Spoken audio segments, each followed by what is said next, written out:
kemudian digunakan secara organik di masyarakat yang mungkin nggak diciptakan oleh lembaga baru. Konsep yang sangat bagus sekali waktu itu. Pola bahkan anak SD pun harus tahu itu orang-orang juga berani menyatakan Pancasila. Terima kasih sudah hadir. Kemudian Pak Sekdis, ada Pak Kadis Kominfo ya. Terus Pak Sekdis Pendidikan ya, Sekretaris Dinas Pendidikan Pak Gus Suryo Brate. Makasih sudah hadir. Ada Jaswanto, ada Dayat, ada Pego, Juli Sastrawan, ada juga Bliagus ya. Terus ada Dian, ada Gus Prim, semuanya makasih banget sudah hadir. Di dapur ada siapa lagi tuh? Oke. Anak-anak yang ada di sini ada siapa aja nih? Dwi, kemudian ada Winda, ada Hadi, ada Adi Sapta, ada Agung Prema, ada Bagus Fahresi, siapa namanya? Winda. Oke. Siap. Makasih banget ya sudah hadir. Yang baru datang siapa namanya? Siapa? Oh, Mela. Karena kita baru pertama kali ketemu offline. Kan biasanya online. Jadi wajahnya nggak begitu familiar. Kadang mereka sinyalnya lah ada masalah. Ini pertama kali juga mereka ketemu, kecuali Hadi udah beberapa kali ke sini. Teman-teman, hari ini kita akan membahas sebuah topik yang cukup menarik ya, menulis riset dan bicara tentang proses riset dan cara menuliskannya. Di tengah-tengah kita sudah hadir Mbak Dianita Kusuma Pertiwi. Mbak Dianita ini masih muda, jauh dari saya lebih muda ya, tapi sudah hebat sekali ya. Beliau ini bisa di Google karya-karyanya apa saja. Beliau sekarang adalah penulis pidato di kementerian ya. Kementerian apa Mbak? Kemendikbud ya.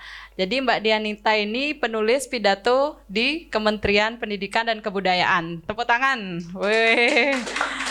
Ini Pak Sekdis dari Dinas Pendidikan ya. Dan juga ada Pak Kepala Dinas Kominfo. Mungkin belajar bikin pidato sama Mbak Dianita nanti.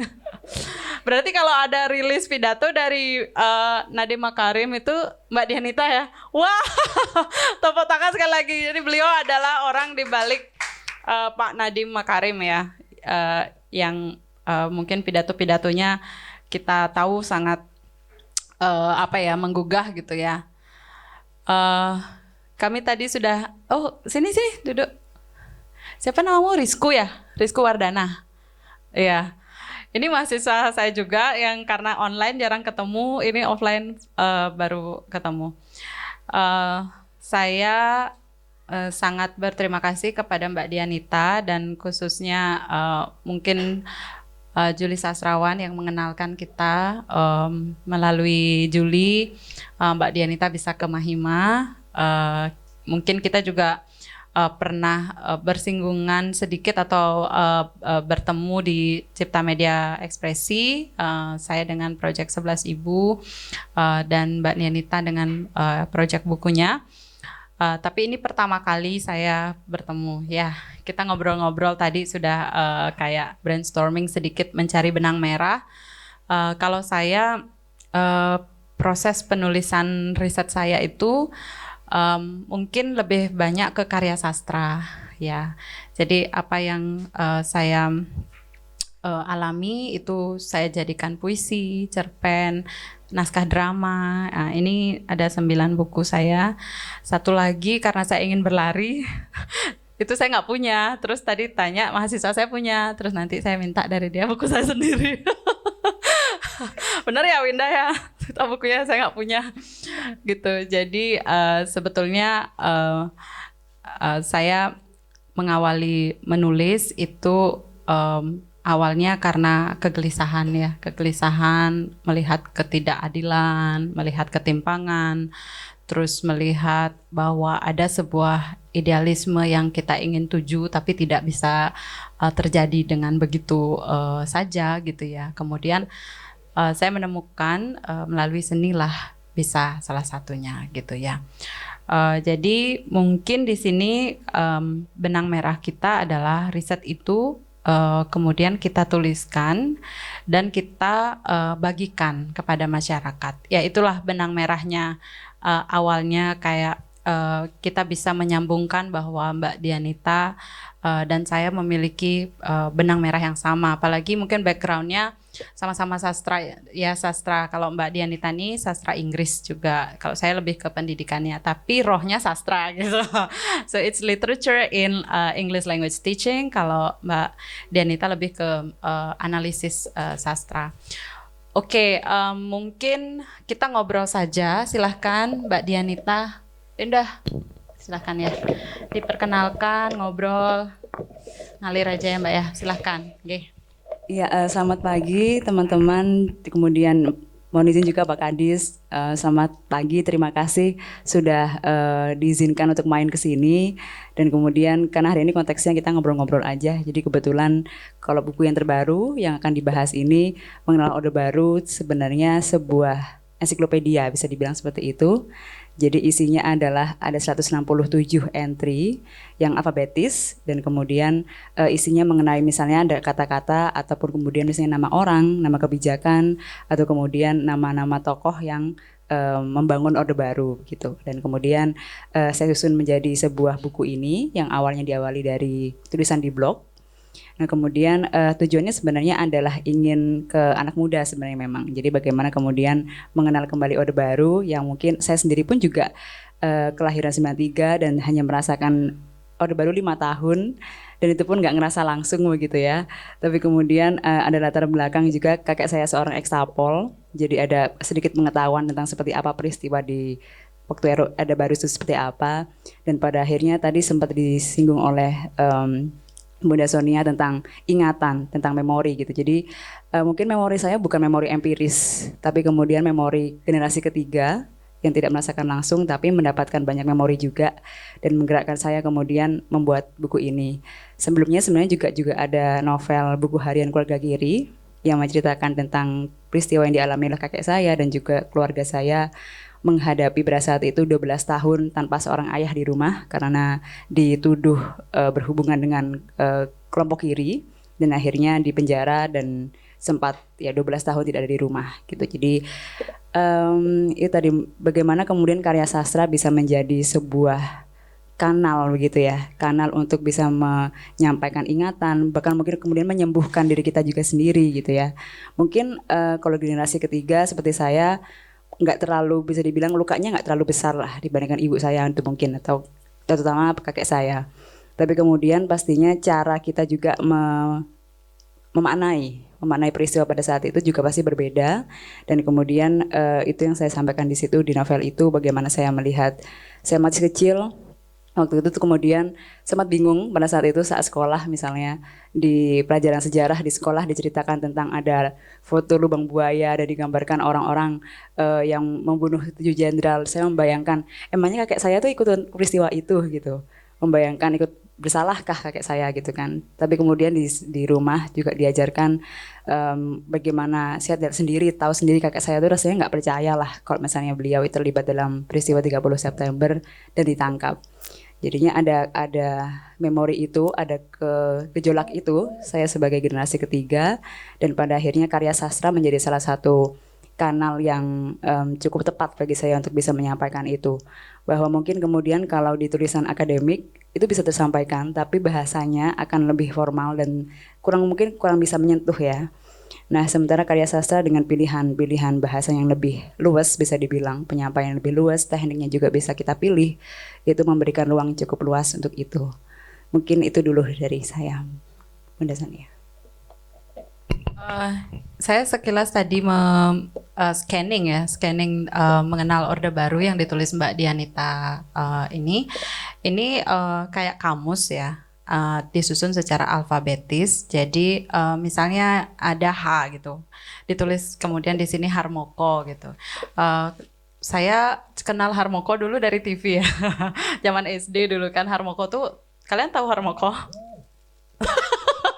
Nggak tahu Harmoko gimana nih? Oke, kita Harmoko itu Menteri Penerangan ya, Menteri Penerangan yang dulu tuh pasti beliau saja yang sering masuk di TV ya, TV-nya TVRI gitu. Harmoko tuh punya kayak kekuasaan gitu ya, mewakili presiden mengumumkan apapun gitu. Dan karena channel ekspresinya waktu itu hanya TVRI gitu, tidak ada TV swasta lain. Jadi kita tuh kenalnya cuma Harmoko aja gitu, Harmoko, Soeharto itu aja gitu. Nah, upaya Mbak Dianita di sini untuk menyusun pengetahuan Orde Baru secara alfabetis dan secara ringan sesungguhnya, karena cuma 1,5 halaman gitu ya. Misalnya saya bacakan ya, mungkin saya kasih tahu seperti apa. Harmoko halaman berapa ya?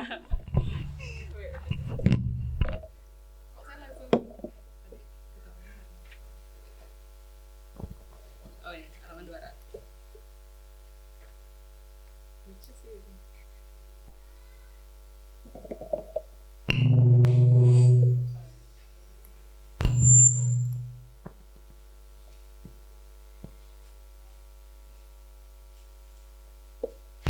Oh ya, ini jadi misalnya ini ya Harmoko gitu ya.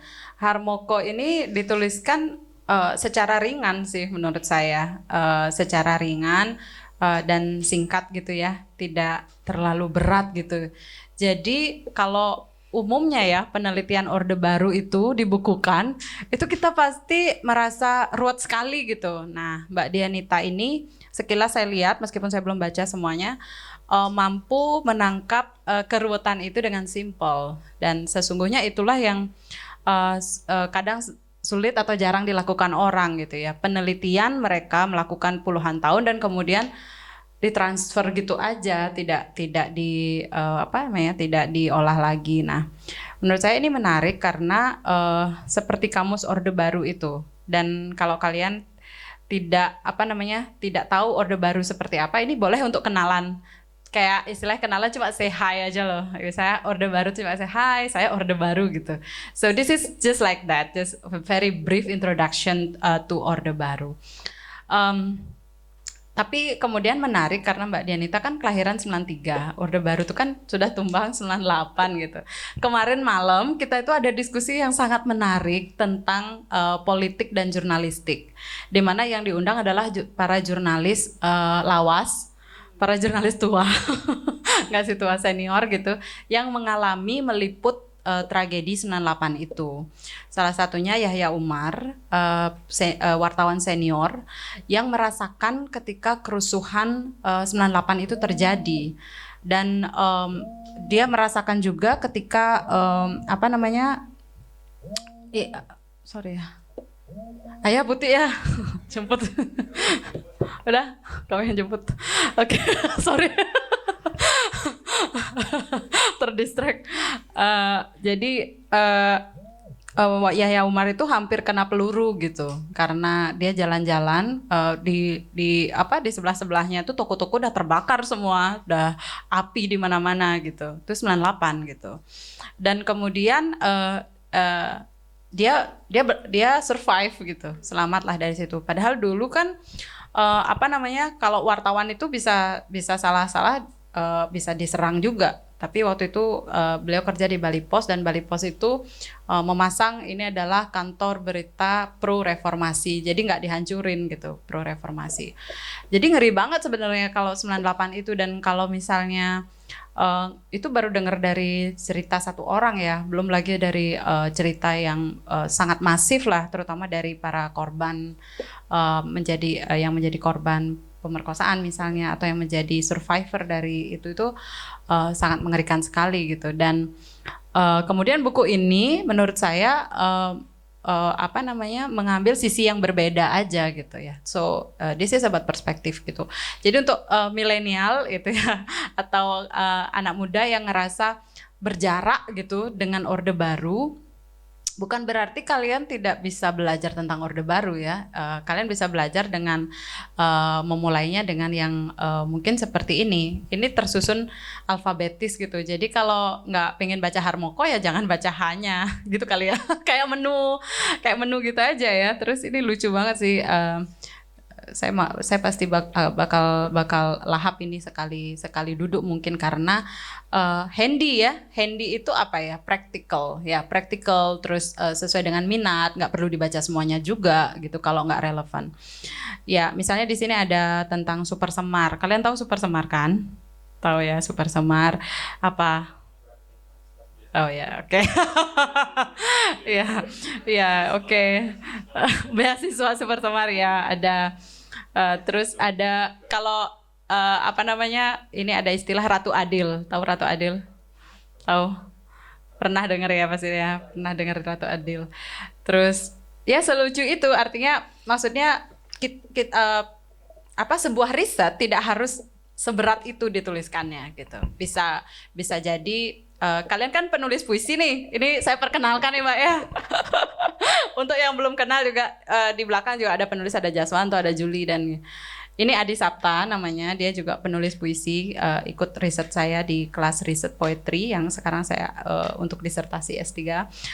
Dia boleh dikasih tahu? Boleh ya. Dia itu punya fobia terhadap clown. Claustrofobia. Oh, chlorofobia. Oke. Jadi di puisinya dia yang sedang saya teliti, saya merasa dia menemukan bahasa dari trauma yang dia punya gitu. Jadi riset saya agak-agak juga ke menyentuh psikologi, filosofi dan language learning, bagaimana masa lalu di belakang kita, trauma itu kemudian akan membentuk bahasa yang kita pilih di dalam penyampaian itu. Dan dia puisinya luar biasa loh. Yang Bunda pakai itu kemarin yang Dear Terror ya. Yang Dear Terror itu dia cerita tentang bagaimana teror itu membuat hidupnya tidak nyaman dan awalnya menolak bahwa ini ada dalam hidup saya gitu. Tapi kemudian semakin gede baru dia bisa belajar menerima. Dan kemarin kita pakai teknik mindfulness ya untuk belajar menerima masa lalu, tidak menggugatnya tetapi belajar berdamai dengan itu. Kita cuma menamai emosi itu dengan perspektif baru. Kita tidak mengabaikan emosi itu, kita cuma melabelinya dengan label baru yaitu namanya perspektif baru gitu. Gitu ya. Maaf ya ini sudah agak gini. Tapi itu cara juga menulis riset sebenarnya bahwa riset itu bergantung pada perspektif apa yang kita ambil. Bayangkan Orde Baru yang sangat besar gitu ya isunya, itu bisa dibuat sedikit ringan meskipun tidak seringan yang kalian bayangkan juga. Kalau misalnya membayangkan pekerjaannya juga pasti rumit gitu, tetapi handy gitu ya. Sama dengan kalian juga ketika punya masa lalu itu, katakanlah trauma atau apa, terus Bunda Sonia langsung memperkenalkan mindfulness dengan apa ya, dengan mengalir gitu. Ternyata trauma itu bisa diobati dikit-dikit gitu, bisa dihadapi, bukan diobati, mungkin belum hilang, tapi dihadapi dengan menamainya dengan yang baru gitu. Itu. Kemudian di sini ada Dwi Wahyuni juga. Dwi Wahyuni, Bunda ceritain ya dikit ya. Mumpung ada Mbak Dianita. Dwi Wahyuni ini ada trauma masa kecil. Dia sering dibully, gitu, sering dibully karena fisik ya, karena fisik. Tidak usah diceritakan secara detail, pokoknya pada intinya itu. Terus dia kemudian menulis puisi yang berjudul Am I Valid ya. Ya. Puisinya itu deep banget tentang why should society validate me? Why should I come to that validation? Gitu. Nah, itu tuh yang saya tulis di jurnal juga. Saya tuh baru nulis Adi, Dwi, sama satu lagi Yohana Lolong namanya. Itu dan itu baru satu step of their lives gitu. Dan kebayangkan itu sekarang 15 dengan ratusan cerita di masa lalu. Dan saya cerita tadi bahwa kalau peneliti itu burn out perlu ngobrol. Jadi ini adalah salah satu healing saya sebenarnya juga. Jadi anak-anak ini adalah dalam proses menuliskan juga perjalanan hidup mereka melalui poetry. Dan sebenarnya saya juga menyembuhkan diri melalui poetry. Dan buku-buku yang ada di sini, mungkin saya sering juga cerita ke anak-anak, buku-buku yang ada di sini itu bukan sekedar buku untuk dibaca, tapi buku untuk menyembuhkan memang. Kalau saya merasa sedih, saya membaca buku, saya merasa termotivasi, saya ingin melakukan sesuatu dengan membaca buku. Jadi bukan sekedar pajangan, cuma pajangan orang gitu, apa sih bukunya banyak banget, nggak boring apa, nggak bosen gitu. Tapi it's not that gitu. Buku adalah bagi saya dalam arti sesungguhnya adalah memberikan kita perspektif dan membuat kita bangkit lagi. Dalam sesi mindfulness kita kemarin ya, tanggal berapa itu Hadi kemarin? 2 hari yang lalu ya, yang Bunda itu. Saya nangis di sesi mindfulness itu, saya ngasih instruksi, saya nangis gitu. Tarik nafas, breathe in, breathe out, breathe in, breathe out. Terus saya nangis terus. Karena saya ingat bapak saya, ya ini buku puisi terbaru saya tentang kehilangan bapak saya yang kemarin tahun lalu. Nah ternyata setelah saya healing itu, diskusi sama anak-anak lah yang memberikan masukan, ayo bangkit lagi gitu. Jadi kelas kita tuh udah kayak kelas healing gitu ya. Oke, itu dari saya. Sebelum kita lebih jauh, artinya adalah bahwa saat ini saya melakukan riset dan juga Mbak Dianita juga pastinya melakukan riset, dan apa yang kita tuliskan itu adalah sebuah perspektif yang kita pilih, yang bisa kita sodorkan ke publik gitu ya. Jadi oh ini perspektifnya Mbak Dianita nih, ini nih ya, ini perspektif saya gitu. Silahkan gitu ya. Sama juga Bunda, oh ini perspektif saya nih tentang kematian seorang bapak, silahkan gitu. Jadi sebenarnya riset itu kalau ditelusuri tidak hanya riset akademik gitu ya, tapi juga riset ngebaca orang, ngebaca situasi, ngebaca konteks, ngebaca banyak hal. Jadi ketika kita bilang riset, it doesn't mean that riset apa S3, S2 yang rumit-rumit, tapi sebenarnya membaca diri kita, perilaku kita, menelusuri dan mengembangkan perspektif baru itu adalah juga riset gitu. Soalnya takutnya orang takut riset karena sangat terbebani. Gitu dulu ya. Menurut Mbak Dianita gimana? Iya, terkait riset tuh juga sempat waktu itu diundang di acara lain membahas tentang riset, karena juga kebetulan setiap minggu akhir pekan itu saya menulis blog tentang situasi masyarakat saat ini, situasi politik dan sejarah budaya seperti itu. Jadi ditanyain bagaimana sih bisa tiap minggu menghasilkan tulisan blog gitu ya. Risetnya seperti apa? Nah jadi betul tadi, riset itu kemudian tidak harus kita ke perpustakaan, duduk di balik tumpukan buku-buku tebal. Sebenarnya itu terkait dengan kepekaan kita, melihat diri sendiri, melihat sekitar kita, melihat teman kita sendiri, apa sih yang mungkin sekedar cerita aja. Misalnya saat ini peristiwanya kemarin misalnya harga minyak goreng naik sekali. Itu sesuatu yang kita mungkin nggak akan menemukan itu di perpustakaan atau kemudian di dalam kelas. Tapi nemunya dari teman-teman atau dari ibu-ibu yang menceritakan pengalamannya, duh susah ya nyari minyak goreng, mahal sekali. Itu bisa menjadi satu hal yang kita riset lagi, apa sih penyebabnya. Nah itu kemudian bisa kita tuliskan. Jadinya riset sebenarnya pada dasarnya adalah tentang kepekaan itu, dan itu hal yang bisa dilatih sekali. Jadi bagaimana kemudian kita bisa nggak bodoh amat gitu dengan sekitar kita. Nah terkait juga bagaimana riset itu dikomunikasikan. Nah betul tadi, salah satu mungkin yang menjadi PR juga ya bagi ilmuwan dan kemudian para peneliti adalah mengkomunikasikan pengetahuan yang dia peroleh, dia gali itu tadi. Jadi seringkali kalau udah anggapannya akademisi itu pasti beda kelas lah gitu, susah dijangkau, cara bahasanya susah dimengerti, beda-beda kelas. Nah saya pikir juga itu kemudian menjadi refleksi kita bersama juga, teman-teman nanti jadi mahasiswa, jadi peneliti, kemudian menjadi sosok yang akan muncul di publik untuk menyampaikan pengetahuan, perlu mencari juga komunikasi yang tepat. Ini mengapa kemudian konsepnya memang untuk anak muda, buku ini. Jadi dipilih bukan gini, misalnya kalau dulu konsep tentang Orde Baru adalah perlawanan. Kita mencapai reformasi yang besar gitu ya, megah wacananya. Tapi sekarang ngomongin itu sama anak SMA, apa sih, ngapain ngomong ini perlawanan gitu kan? Ngapain? Mending buka media sosial, mending nambah followers kayak gitu-gitu misalnya. Betul. Jadi kita harus ada penyesuaian. Kita perlu memilih cara-cara komunikasi yang tepat dengan pergantian zaman seperti ini.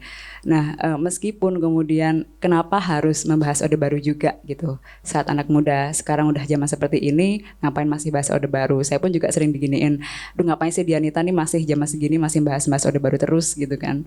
Nah, mungkin pertamanya pasti kembali ke ingatan saya pribadi dari keluarga dan lain sebagainya tadi sempat saya sebut.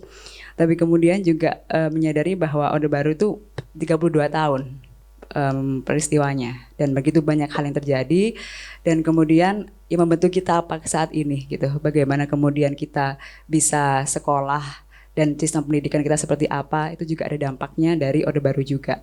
Dan kemudian sederhana misalnya cara kita berkomunikasi, terus kemudian cara bermasyarakat ini seperti apa relasinya, itu juga ada hubungannya yang dibentuk juga dari Orde Baru. Jadi selama ini sayangnya mungkin yang lebih sering kita dengar adalah penak zamanku toh. Nah, itu mungkin lebih sering didengar.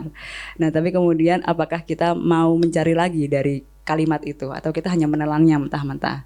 Nah, kalau misalnya kita cukup peka, cukup aware bahwa itu ada sesuatu yang mungkin bisa kita cari, kita bisa mulai mencarinya. Kenapa sih sampai ada pernyataan itu? Memangkah benar-benar penak di zamannya Soeharto itu? Hal-hal seperti itu. Dan terus kemudian di sini ditulis beberapa peristiwa, misalnya gerakan 30 September, itu pemilihan bahasa, tadi juga berkaitan bagaimana kemudian pemerintah Orde Baru juga punya strateginya untuk mengkomunikasikan kebijakan, terus kemudian hal-hal yang lain, misalnya terkait istilah G30S itu macam-macam. Ada G30 SPKI, ada gerakan 30 September, ada Gestok, ada Gestapo. Itu sebenarnya untuk menuju satu peristiwa saja bisa macam-macam gitu. Itu karena ada pemilihan bahasa, ada pesannya masing-masing.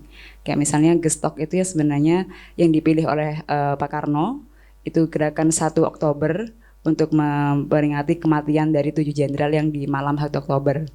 Tapi kemudian narasi yang lebih dibentuk adalah G30 SPKI, yang kemudian jadi merujuk sekali pada satu organisasi. Nah, kemudian juga mulai saat ini sejarawan mulai membuka lagi dan mulai muncul kajian-kajian bahwa mungkin tidak hanya satu tokoh atau pihak saja yang terlibat dalam peristiwa berdarah itu, tapi ada kerumitan-kerumitan lain, sehingga dipilih gerakan 30 September yang lebih netral.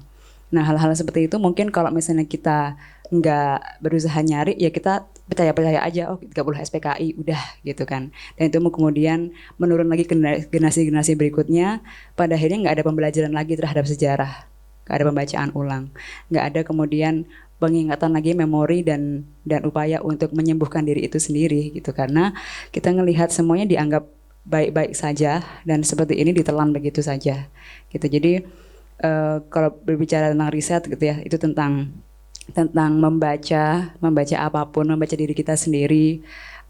Saya membaca diri sebagai, konteks ini sebagai generasi ketiga dari cucu seorang ekstapol, kemudian sebagai anak muda yang mengetahui Orde Baru sedikit-sedikit. Nah, kemudian membaca juga keluarga saya yang dialami seperti apa, membaca teman-teman saya waktu angkatanku udah jarang mau membicarakan Orde Baru itu kayak nggak punya teman gitu. Nah, itu membaca teman-teman itu, dan pada akhirnya muncullah beberapa novel dan karya sastra yang membahasnya ke peristiwa 65 dan kemudian juga Orde Baru. Jadi kira-kira kayak gitu. Baik, kita langsung diskusi aja ya. Mungkin ada pertanyaan atau apa, boleh. Tapi mungkin saya juga mau bertanya ya, kalau Mbak Dianita mengerjakan ini berkaitan dengan data untuk novel Mbak Dianita juga atau seperti apa? Iya, kebetulan untuk yang novel itu terbitnya tahun 2019. Nah, pada saat itu sebenarnya riset yang saya lakukan lebih kepada menggali lagi ingatan ibu saya sebenarnya, karena kakek saya itu udah meninggal waktu umur saya 5 SD. Nah, kemudian merasa bahwa kakek saya ini belum punya kesempatan untuk menceritakan pengalamannya. Nah, kemudian ibu saya waktu saat itu udah kelas 2 SD, sekitar umur segitu waktu ayahnya ditangkap. Nah, jadinya riset yang saya lakukan saat buku harian keluarga kiri itu lebih kepada riset em, wawancara, walaupun kemudian nggak wawancara yang tertulis ataupun yang terencana gitu ya, karena kan dalam konteksnya ini keluarga gitu, akan susah kalau misalnya semuanya sangat-sangat rigid gitu. Jadi mending dibuat mengalir, misalnya waktu duduk bareng atau makan malam diajak berbicara aja. Dulu gimana sih kita manggilnya Bapak Wadi, namanya Suwadi. Gimana sih Bapak Wadi dulu waktu ditangkap di Pulau Buru gitu. Di rumah kayak apa? Nah, hal-hal yang seperti itu bakal, untungnya keluarga saya memang cukup terbuka. Kan banyak juga yang merasa masih trauma, yang belum sembuh dari itu. Jadi belum bisa menceritakan, dan saya pun kemudian menggali juga seperti apa sih cara keluarga saya untuk sembuh, untuk bisa menyatakan itu dengan baik-baik saja gitu ibu saya menceritakannya. Terus kemudian saya melihat bahwa ada upaya-upaya untuk sharing itu ternyata adalah cara mereka menyembuhkan diri juga. Ibu saya bercerita itu sebenarnya bagian dari healing dia juga, dari apa yang dia alami, trauma dia tidak bisa menjadi PNS misalnya karena ayahnya dituduh kiri, dan kemudian sempat mengalami diskriminasi juga saat masih kecil. Hal-hal seperti itu yang dialami ibu saya. Sampai sekarang sebenarnya beliau juga masih trauma dengan suara derap sepatu bot, karena mengingat pada saat peristiwa ayahnya ditangkap. Sampai sekarang tuh masih terngiang-ngiang. Jadi kalau menonton drum band itu masih ketakutan. Jadi hal-hal seperti itu dibagikannya dengan saya, dan ternyata juga bagian dari healing ibu saya sendiri gitu. Nah, apakah kemudian itu berelasi dengan ini? Sebenarnya tidak, karena waktu menyusun mengenal Orde Baru ini studi pustaka yang kemudian juga sebenarnya mendapatkan masukan dari teman-teman selama diskusi, karena ini kebetulan diskusi yang kesekian dari 3 sempat online, terus kemudian bulan lalu di Bandung dan Garut, bulan ini di Bali, dan bulan depan akan di Jakarta. Jadi memang keliling untuk diskusi buku ini dan mendapatkan banyak masukan. Salah satunya adalah menambah teknik riset tadi itu. Kan juga ada nih Dianita istilah-istilah yang kemudian digunakan secara organik di masyarakat yang mungkin nggak diciptakan oleh pemerintah Orde Baru. Nah, itu mungkin harus dicarinya dengan wawancara, bukan dengan mencari studi pustaka. Nah, jadi yang bisa kita tarik di sini juga bahwa kemudian apa yang menjadi objek penelitian kita juga bisa menentukan teknik kita seperti apa gitu. Jadi mana yang lebih tepat. Wawancara pun juga akan macam-macam pendekatannya. Khususnya misalnya kalau misalnya kita menggali peristiwa yang traumatik gitu, akan butuh pendekatan dulu. Kita nggak bisa hanya di periset itu tiba-tiba permisi di hari pertama langsung nanya bagaimana waktu itu pengalamannya gitu. Itu ada proses-proses dulu pendekatannya seperti apa, terus kemudian jangan sampai, perlu diingat juga terkait retraumatisasi. Hal itu juga perlu diingat banget oleh para peneliti, terutama kalau mengkaji tentang peristiwa yang traumatik, dan kemudian kita jangan sampai sebagai peneliti malah membuka luka lama dan tidak bisa membantunya itu. Gitu. Jadi saat meneliti untuk buku harian keluarga kiri, dan ini juga pada akhirnya itu tadi ada beberapa macam teknik yang bisa digunakan dan hal-hal yang perlu diperhatikan, terutama kalau misalnya kita mengkaji peristiwa-peristiwa yang mungkin traumatik bagi orang lain. Terima kasih. Saya hanya ingin memperkenalkan diri bahwa di antara semua ini hanya saya yang produk Orde Baru. Iya, ini semua kelahiran 80-an ini. Aku yang kelahiran 68. Dan seluruh hidupku itu sepertinya berada di yang lain. Pak Kadis juga sangat milenial. Pak Kadis, oh ya. Kadis Dinas Kominfo itu kan penjelmaan dari Departemen Penerangan. Kalau Orde Baru bos kalau zaman Orde Baru bosnya Pak Suarmawan ini mungkin Pak Harmoko.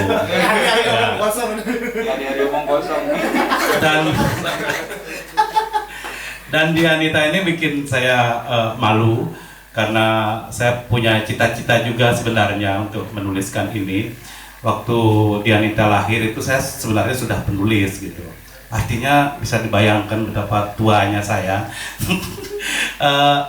untuk memahami itu. Tapi kan karena di daerah saya sebenarnya agak kesulitan menembus data-data yang ada di pusat gitu. Karena tidak semuanya keluar. Mungkin kalau misalnya saya menulis soal Orde Baru atau soal G30 SPKI, kita berkutat ke lokalitas, gitu, sangat lokal. Dan itu biasanya agak mirip, lokalitas itu agak mirip dengan lokalitas di tempat lain gitu. Pola-polanya itu sama. Mungkin Dianita juga menemukan hal-hal seperti itu. Apapun budayanya, apapun sukunya, apapun etnisnya, pola gerakan secara politik atau secara kebudayaan itu mirip gitu. Makanya karena sudah banyak yang bikin tulisan-tulisan seperti itu, termasuk misalnya nulis novel, kita jadi selalu merasa ketinggalan gitu, Kok sudah duluan ini yang nulis ya? Kok sudah duluan ini gitu. Bahkan sekarang saya disalib oleh Dianita yang sangat. Tapi memang saya bisa memberikan banyak contoh bahwa saya sesungguhnya agak gelisah juga sebagai orang Orde Baru ketika kaum milenial atau anak-anak milenial itu tidak mengenal Orde Baru. Ketika saya bilang waktu saya menjadi wartawan di zaman Orde Baru itu seperti ini, ketegangan itu seperti ini terjadi gitu. Dan kayaknya yang mendengar itu apakah saya harus bilang wow gitu kan? sepertinya tanggapan itu seperti itu, padahal kita sudah berbuih-buih bercerita gitu kan, bahwa Orde Baru itu betapa tegangnya hidup pada zaman itu, meskipun tidak kelihatan ketegangannya gitu kan. Waktu itu tuh terlihat penak gitu, terlihat aman, terlihat tidak terjadi apa-apa gitu kan. Hanya orang-orang tertentu aja yang merasa bahwa tidak sedang baik gitu, bahwa sedang terjadi ketegangan. Nah, setelah zaman reformasi kita lebih leluasa bercerita, tapi kan itu sakit hatinya ketika sudah bebas bercerita dan orang tidak percaya gitu. Dan buku ini sebenarnya bagus, mungkin bisa menjadi rujukan, istilah-istilah. Kalau misalnya saya baca, pastilah kalau saya baca satu entry dari buku itu, saya pasti membayangkan sebuah peristiwa gitu. Pasti membayangkan sebuah peristiwa. Kalau misalnya ada, ini paling sering disebut Harmoko, ini kasihan juga. Kalau misalnya kita nyebut Harmoko, saya tahu sampai gesturnya ngomong, sampai bagaimana apa yang terus terjadi di daerah ketika di TV. Ini satu soal ketika berhubungan dengan Harmoko dan berhubungan dengan apa yang saya lakukan itu, satu kelompok capir. Ada di situ entry-nya ya. Kelompok capir itu sebenarnya konsep yang sangat bagus sekali waktu itu, dan saya bisa membayangkan peristiwanya waktu itu, bagaimana petani disuruh membaca, menonton TV, nelayan itu disuruh, dan waktu itu ada di Bali Pos itu ada terbit setiap koran daerah itu diwajibkan disubsidi, kayaknya Dianita sudah tahu hal seperti ini, disubsidi oleh pemerintah untuk menerbitkan koran edisi pedesaan gitu. Dan di TV-TV ada siaran pedesaan banyak sekali, dan itu ditonton. Dan di desa saya itu orang petani itu nonton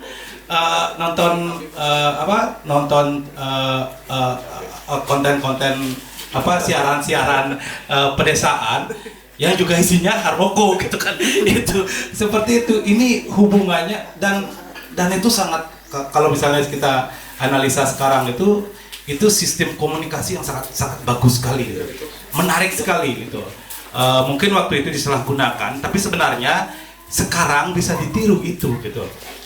Konsep itu bisa ditiru dalam konsep literasi misalnya gitu, literasi bagaimana petani itu, masa petani di cara beternak kambing gitu kan, cara memelihara kelinci gitu, padahal sudah kelinci nggak mengenal bahwa kita ngubur itu memelihara. Kita melihara sapi aja nggak susah, lagi kelinci itu gimana cara jualnya gitu, semacam itu artinya Orde Baru itu sangat melekat di saya karena seluruh hidup saya, dan saya juga termasuk mengikuti ketika jatuhnya itu, saya ikut merasakan karena juga ikut menuliskannya, banyak ikut menuliskannya.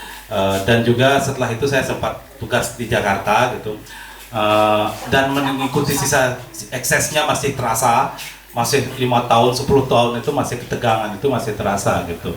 Nah, Saya ingin sebenarnya bercerita sih sebenarnya, tapi saya ingin bertanya juga, sebenarnya waktu menulis ini masih ada nggak, maksudnya gini, pemerintahan seperti sekarang ini gitu, ketika itu ditulis dia bahasanya sederhana aja, itu pro nggak itu gitu kan, maksudnya maksudnya pemerintah sekarang itu sejalan nggak dengan apa yang ditulis ini, apakah terganggu juga gitu. Ini untuk menganalisis apakah pemerintahan sekarang masih ada sisa-sisa orde barunya gitu kan, seperti itu, seperti kecurigaan banyak orang gitu. Apakah penulisan buku ini yang sederhana seperti ini, yang sangat menarik, yang sebenarnya tidak mengganggu siapapun, tapi ada nggak orang merasa terganggu gitu? Itu pertanyaan saya seperti itu.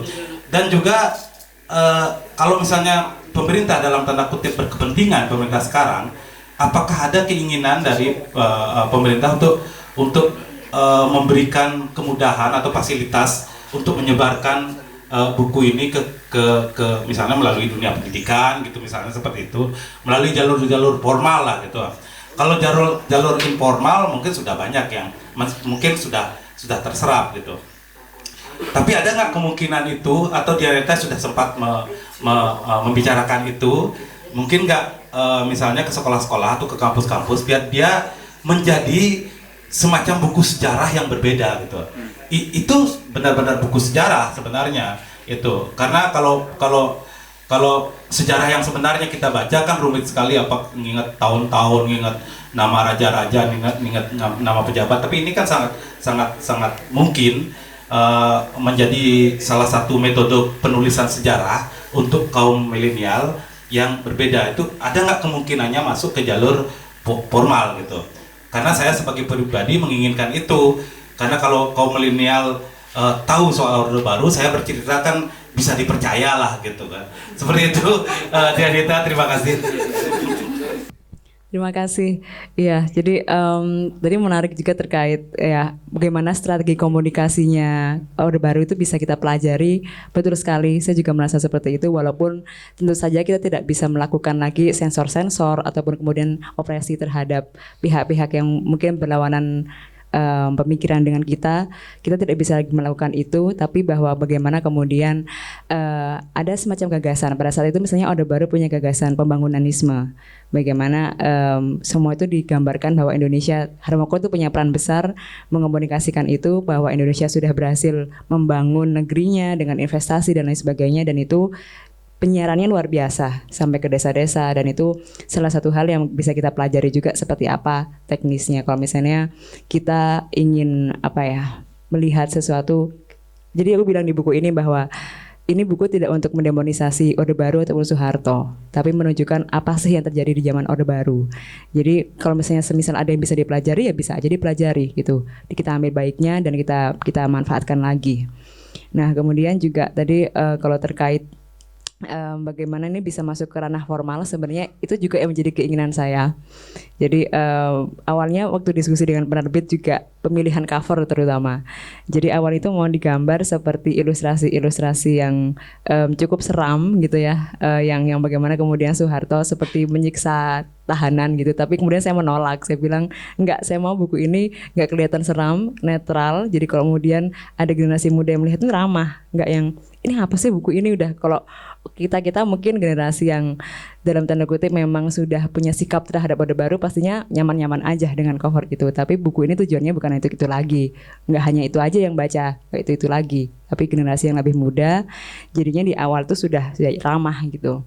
Nah, upaya itu juga sekarang sedang saya lakukan sebenarnya untuk bisa memasukkan ini ke dalam tanda kutip, kemudian bisa masuk ke departemen yang mengurusi tentang kebukuan di kurikulum dan ke sekolah-sekolah, karena memang inginnya juga seperti itu, bagaimana kita bisa ini benar-benar dipakai dan dibaca oleh generasi muda. Sebenarnya strategi yang paling enak ya lewat kurikulum, lewat masuk ke perpustakaan sekolah. Jadinya ya sedang berusaha itu juga. Nah, terkait apakah kemudian ada yang terganggu, kalau secara selama ini sebenarnya secara pribadi belum pernah ada yang mengalami yang diserang atau bagaimana, baik itu dari pihak politik, pihak pemerintah ataupun ormas gitu ya. Tapi kalau misalnya saya dengan teman-teman yang lain membuat acara, masih sering mendapatkan ya di telepon lah oleh aparat, kemudian acaranya jangan diadakan gitu, atau kemudian di saat acaranya sedang berlangsung dibubarkan, itu juga masih sering. Waktu itu kemudian terutama saat saya belum pindah ke Jakarta, saya asli Malang. Itu di Malang cukup sering pembubaran acara, itu masih mengalami hal itu. Nah kemudian itu berarti masih banyak sebenarnya di era reformasi ini, masih banyak yang terganggu dengan upaya-upaya seperti ini. Padahal itu hanya diskusi buku, hanya pemutaran film, hal-hal seperti itu masih dianggap ya mungkin nggak sejalan dengan apa yang dianggap oleh pemerintah itu. Nah kemudian apakah terkait buku ini ada yang terganggu? Saya pikir kalau kemudian dengan buku yang sesederhana ini masih merasa terganggu, itu berarti ya ada apa-apa banget sih pemerintah saat ini, negara kita saat ini gitu. Jadi mungkin salah satu hal yang bisa kita tarik juga terkait sejarah gitu ya, pendidikan sejarah. Salah satu buku yang baru diterbitkan Kemendikbud juga yang memasukkan Tan Malaka di tokoh-tokoh pahlawan sejarah, itu saya pikir juga satu langkah yang cukup baik gitu ya. Bagaimana kemudian Tan Malaka selama ini dianggapnya sebagai tokoh komunis, terus kemudian dalam tanda kutip walaupun dia ini adalah pahlawan nasional, tapi anggapannya adalah dia tetap saja tokoh komunis yang tidak baik gitu konstruksinya. Tapi kemudian bagaimana itu dimasukkan dalam tokoh sejarah, dalam buku yang diterbitkan pemerintah, saya pikir sebuah langkah yang bisa, mungkin langkah kecil tapi bisa diteliti lagi lah langkah-langkahnya. Saya pikir seperti itu sih. Ya, saya lagi baca entry Nugroho Noto Susanto. Sebenarnya ini orang-orang yang sangat sentral ya dalam konteks Orde Baru. Pada kenal? Nggak lagi. Oke. Aduh, gimana nih? Ya, Harmoko aja kalian nggak kenal, gimana ini urusannya? Aduh, ya ampun ya. Oke, jadi Nugroho Noto Susanto itu adalah tokoh yang sangat terkenal. Dia juga seorang pendidik gitu ya, dan puisi-puisinya sangat menarik juga ya. Ya, jadi artinya gini, ketika bicara soal sejarah yang sangat kaku, itu sebenarnya bisa didekati dengan cara cute kayak gini gitu loh, ya, cute dan handy lah gitu ya. Dan we have choices ya. Kita kalau misalnya cuma pengen tahu Harmoko, ya Harmoko aja kita baca gitu loh. Cuma sekarang pertanyaannya juga kepada kalangan generasi muda, ini terkait mindfulness yang saya ajarkan kan ada 4 perspektif ya. Yang pertama itu adalah membangun sensitivitas yang tadi disebutkan Mbak Dianita. Yang kedua adalah membangun perspektif baru. Yang ketiga adalah berpijak pada konteks, dan yang keempat adalah creating new categories. What is your framing about that gitu ya. Jadi kalau kita memegang 4 mindfulness ini dalam konteks kita sehari-hari, kita tuh sebenarnya aman-aman aja berkehidupan gitu, karena apapun yang ada apapun yang disodorkan kepada kita itu hanya perspektif aja gitu loh, dan kita bebas milih angle gitu loh. Jadi seperti yang saya bilang tadi bahwa perspektif Orde Baru yang cute itu ya ada di mengenal Orde Baru gitu. Dan mungkin dalam konteks yang seperti tadi, saya kenapa langsung ketemu Harmoko karena mungkin juga ketertarikan bukan ketertarikan karena Harmoko itu sangat legend lah saat itu gitu ya, namanya selalu ada dan wajahnya yang kenyat gitu dalam bahasa Bali itu sangat familiar gitu. Kemudian tadi ada Nugroho Noto Susanto juga, itu hal-hal yang bisa kita pilih sesungguhnya. Misalnya bukunya tebal banget nih, terus kalian ngerasa I'm not going to read that, it's too thick for me gitu, tapi kalian bisa milih kok satu gitu, apa yang kalian ingin ketahui. Permasalahannya adalah kalian ini pengen tahu atau enggak gitu loh, kan kadang itu ya. Dari kemarin tuh kita bikin tatkala Maima itu programnya itu kan bagus-bagus ya, ada fakta dan fiksi. Fakta itu apa? Kayu tuh sampai hafal dia. Fakta itu apa, Kayu? Kata anak saya Kayu Hujan umur 8 tahun itu, saya nyetir mobil karena dia selalu ikut tatkala main-main itu, kamu kan kemarin ikut kelas fakta dan fiksi, menurut kamu fakta itu apa? Fakta itu adalah sesuatu yang benar-benar terjadi. Wes. Fiksi apa? Fiksi itulah fakta campur imajinasi. Wes. Adi hebat kali gitu ya. Artinya adalah anak sekecil itu punya rasa ingin tahu gitu. Nah, saya sebenarnya mengundang kalian ke sini ini adalah dalam rangka membangkitkan aja sensitivitas itu, sensitivitas dan keinginan keinginan untuk tahu gitu. Makanya tadi misalnya kalau generasi tahun 93 itu ya mungkin sekarang semua pada punya akun TikTok gitu. Saya belum tergiur untuk TikTok itu ya. Mungkin saya melihat itu sebagai sebuah perspektif aja gitu. Tapi I'm not doing that. That is my choice gitu. And it's okay. Terus kemudian kembali ke tadi pilihan-pilihan tadi. Kalau kita memegang 4 prinsip itu, bahwa kita punya sensitivitas, membaca diri, membaca lingkungan, kemudian membangun perspektif, berpijak pada konteks, dan create new categories. Ini misalnya nih new categories ini udah produk mindfulness sebenarnya. Dan itu adalah hal-hal yang bisa kita create gitu. Seperti Adi trauma pada clown, kemudian Adi create poetry from that. So that is your perspective ya. Jadi itu adalah sebuah perspektif yang dipilih gitu. Oke, ada lagi yang lain? Ini sebenarnya bisa kemana-mana sih ya. Oke, Juli Sastrawan. Atau Pak Gus Surya dulu ya. Ya silakan, boleh siapa aja dah. Sebelumnya perkenalkan, nama saya Jaswanto, Mbak Adita. Saya santri di Tatkala. Santri itu harus tanda kutipnya itu harus. Iya. Jadi sebelum saya bertanya satu hal, saya akan bercerita sedikit terkait dengan respon kami sebagai anak-anak reformasi terkait dengan Orde Baru. Wah, anak reformasi jelas jauh dari masa Orde Baru. Saya sebelum kuliah di Undiksa, untuk mengenal Orde Baru itu sangat sedikit, karena memang buku-buku LKS kami di sekolah itu kan memang tidak menjangkau hal-hal yang lebih dalam terkait dengan Orde Baru. Jadi nama-nama Harmoko dan sebagainya pun itu kami dapat ketika di kuliah, gitu ya. Di SD, di SMP, bahkan di SMA pun kami tidak sempat mengakses itu.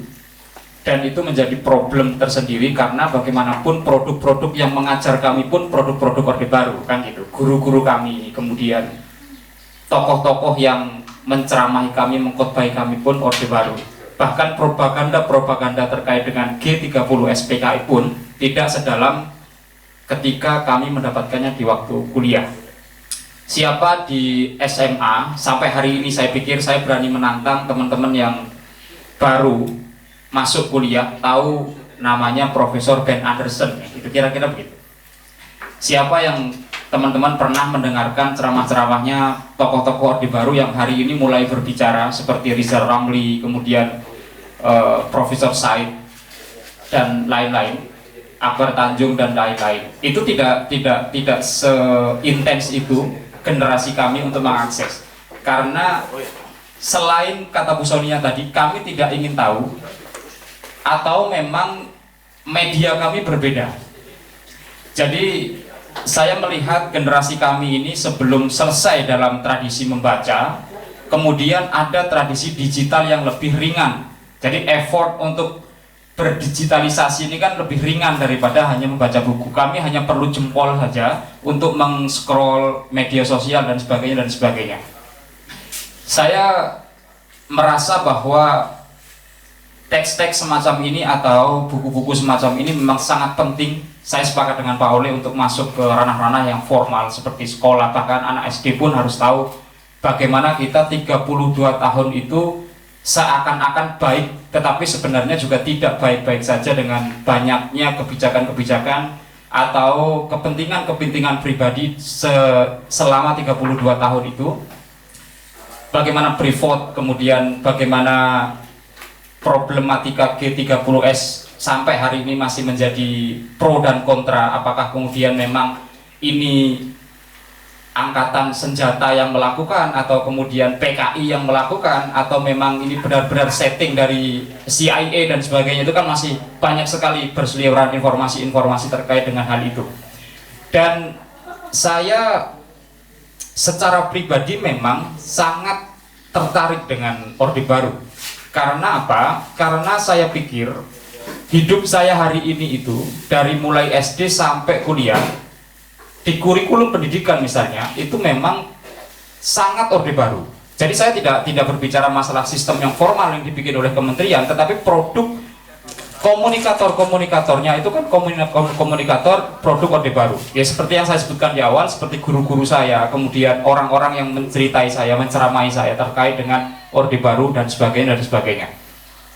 Jadi penelitian yang sangat serius seperti penelitiannya Ben Anderson terkait dengan G30 SPKI itu tidak pernah menyasar kepada hal-hal yang formal. Jadi barangkali hanya sedikit mahasiswa, barangkali hanya mahasiswa sejarah saja yang tahu bahwa ada nama Ben Anderson yang melakukan penelitian yang sangat keren. Bahkan beberapa tahun itu Ben Anderson tidak boleh masuk ke Indonesia hanya gara-gara penelitian itu, kan gitu. Dan buku-buku di luar penelitian Ben Anderson banyak sebenarnya, teman-teman bisa mengakses itu.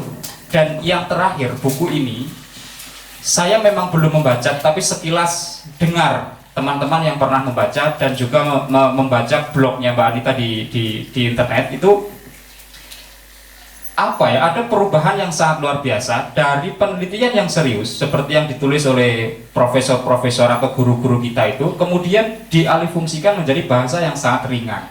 Dan ini sangat milenial sekali sebenarnya. Tetapi pertanyaan saya muncul dari situ, kemudian problematikanya adalah satu, bahwa generasi kami ini Pak, generasi 96-97 itu sangat jauh dari yang namanya buku. Apalagi melihat buku setebal itu, teman-teman yang di depan itu, saya pikir bukunya sudah tebal sekali. Ya, buku-buku yang tipis pun itu tidak terjangkau. Ya, apalagi buku-buku yang tebal seperti ini. Nah, pertanyaannya adalah apakah ada keinginan atau idealisme dari Mbak itu untuk mendigitalisasikan, dalam arti mengkontenkan ini dalam bentuk digital, entah itu di media sosial. Saya tidak berbicara web karena web juga jarang dikunjungi hari ini. Ya, blog-blog itu barangkali yang untuk web masak saja, karena kebetulan saya hari ini sedang di setahun berlanjut ini di kajian dan analisis Badan Koordinasi Lembaga Pers Mahasiswa Islam (BPHMI). Jadi analisis kami untuk blog yang sifatnya seharusnya itu menjadi blog yang sering dikunjungi seperti resep masak, itu sekarang kalah dengan vlogger-vlogger food di media sosial. Nah, saya pikir pertanyaan saya itu, apakah Mbak punya idealisme untuk membuat semacam pamflet-pamflet yang kemudian diunggah di Instagram atau video-video singkat di TikTok dan sebagainya terkait dengan pengenalan Orde Baru. Jadi ada tidak pelebar luasan inilah, supaya supaya pengetahuan ini tidak hanya terkungkung saja dalam buku yang memang hanya beberapa teman-teman saja yang bisa akses, bukan bisa akses tapi yang mau akses. Saya pikir buku-buku seperti ini itu hanya akan didiskusikan melalui komunitas-komunitas seperti ini. Kemudian organisasi-organisasi mahasiswa yang memang sudah memiliki sikap dan memiliki sejarah di masa silam. Tetapi untuk mahasiswa-mahasiswa pada umumnya atau siswa-siswa pada umumnya, saya pikir ini kok berat rasanya untuk membaca buku setebal itu gitu ya. Jadi itu saja yang dapat saya sampaikan. Jadi saya mengharapkan betul bahwa Mbak Adita kemudian memiliki idealisme atau memang sudah ada gitu ya. Saya belum mengunjungi akun Instagram Mbak Adita gitu ya. Jadi kalau misalnya sudah ada pun saya bersyukur, kalau belum ada saya mengharapkan itu. Jadi itu yang dapat saya sampaikan. Saya kembalikan ke Bu Sonia. Terima kasih. Halo Mbak Anita. Mbak Dianita ya. Dianita. Selamat datang nih di Buleleng. Baik, terima kasih. Kalau saya, tadi Pak Oli tadi bilang beliau udah produk Orde Baru ya. Kalau saya mungkin produk Orde Baru tapi semi ya. Karena pas reformasi saya mulai kuliah. Jadi tamat SMA itu 98 ya pas zaman-zaman itu. Terus ikut juga melihat bagaimana Buleleng ini porak-poranda 99 akibat gagalnya naik Bu Megawati jadi presiden ya. Jadi seperti itu kondisinya.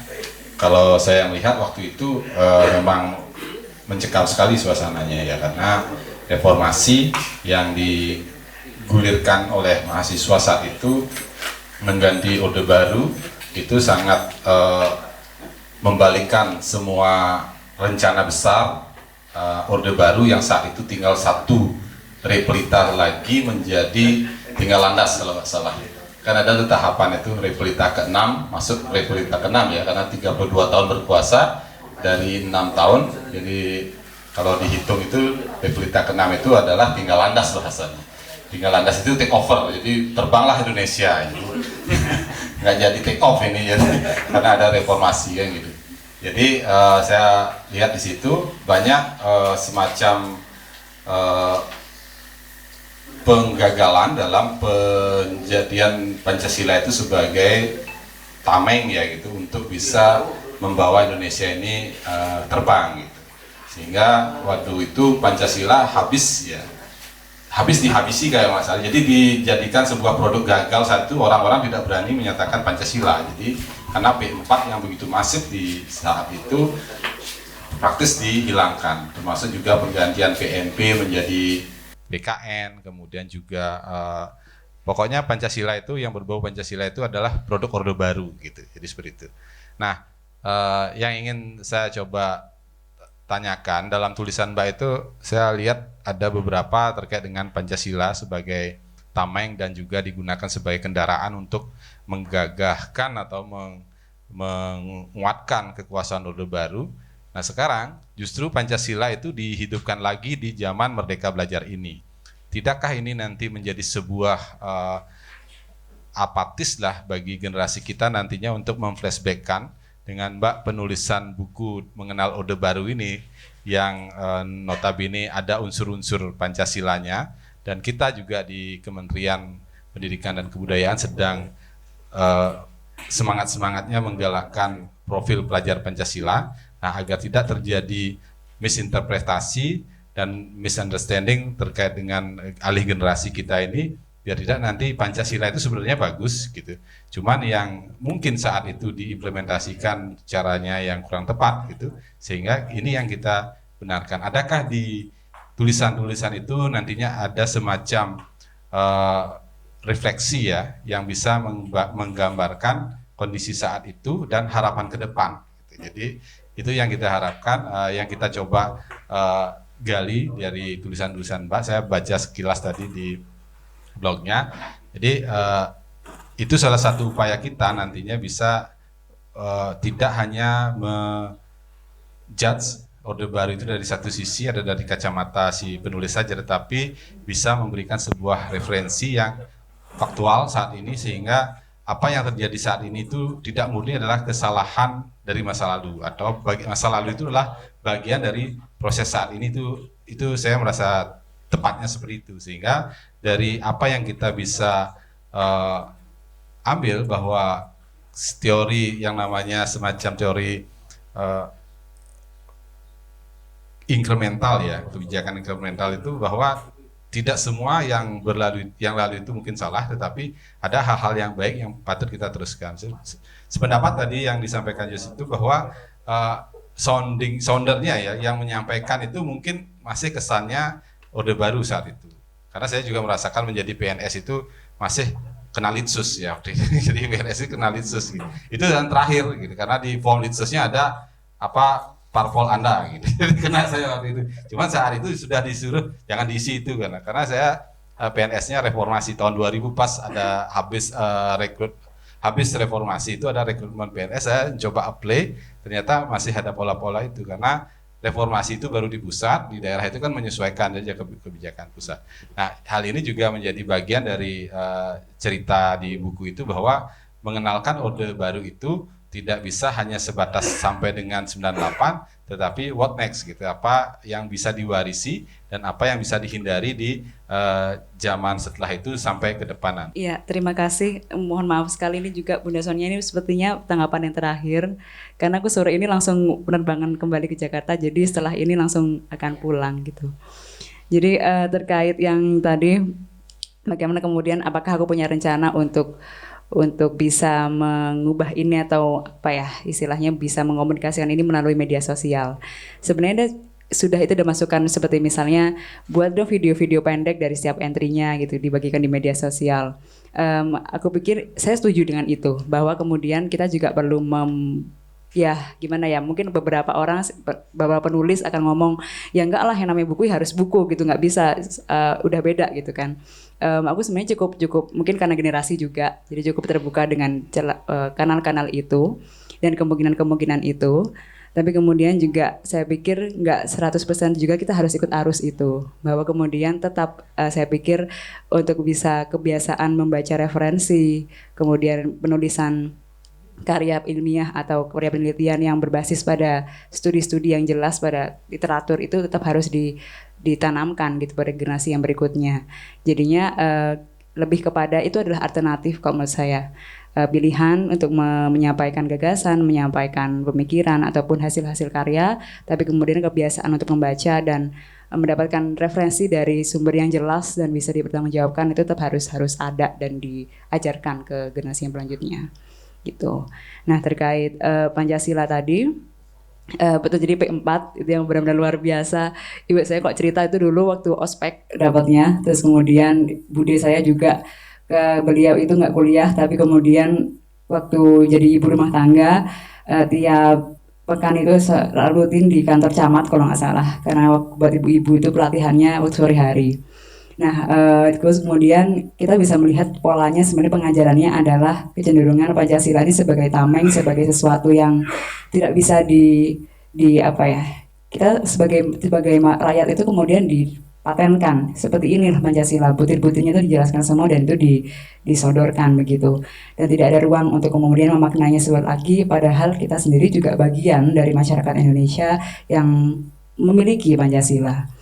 Dan kemudian gimana nih sekarang gitu ya, dengan kita punya kementerian punya Merdeka Belajar, punya pelajar Pancasila, dan itu lebih kepada kemudian bukan mengembalikan, lebih kepada memaknai lagi apa sih Pancasila itu kalau misalnya kita sekarang gitu, apakah memang kita menghindari upaya-upaya untuk misalnya pembatasan atau penetapan bahwa yang namanya Pancasila itu dari pemerintah saja. Itulah kenapa kemudian misalnya pelajar Pancasila itu ada 6 gitu yang profilnya. Tapi kemudian bagaimana pemaknaan atas butir-butir Pancasila itu dikembalikan lagi kepada peserta didik, kepada kemudian pendidik juga, sikap-sikap atau kemudian cara kita bermasyarakat yang berkaitan dengan Pancasila, bukan pada kemudian penetapan makna Pancasila itu apa seperti yang dilakukan pada P4.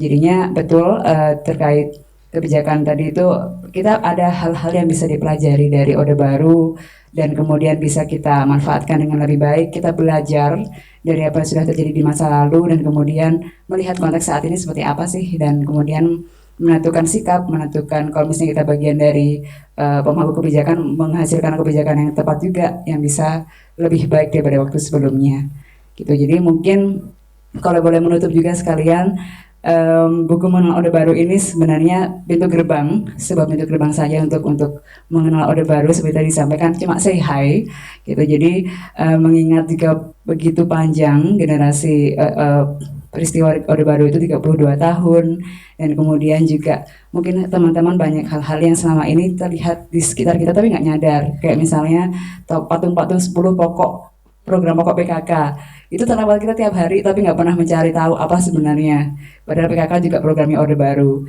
Jadi hal-hal kecil seperti itu yang kemudian mungkin bisa dicari di buku ini, kembali ke buku ini kita jadi lebih tahu apa sih yang pernah terjadi di negeri kita, apa sih yang pernah terjadi di orang tua kita, dan pada akhirnya juga mengerti, oke, berarti kalau kemudian saya berikut ini saya sudah lulus kuliah, lulus sekolah, apa sih yang bisa saya lakukan dengan latar belakang generasi kita sebelumnya kayak apa, gitu sih mungkin. Tes. Oke, tepuk tangan buat Mbak Dianita. Sayang sekali ya, waktunya sangat terbatas sekali. Mbak Dianita harus balik ke Jakarta ya. Pesawat jam berapa? Oh, jam 5, masih ada waktu. Baik, boleh nggak lagi satu aja? Udah.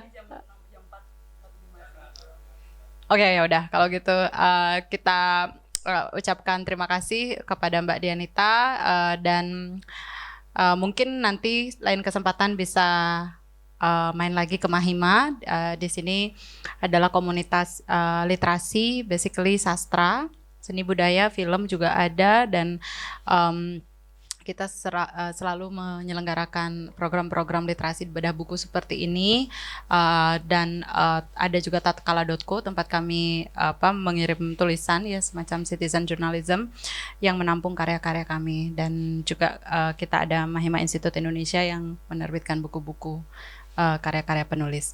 Baik, kita sebelum akhiri ada kenang-kenangan sedikit untuk Mbak Dianita dan kemudian kita foto bersama ya.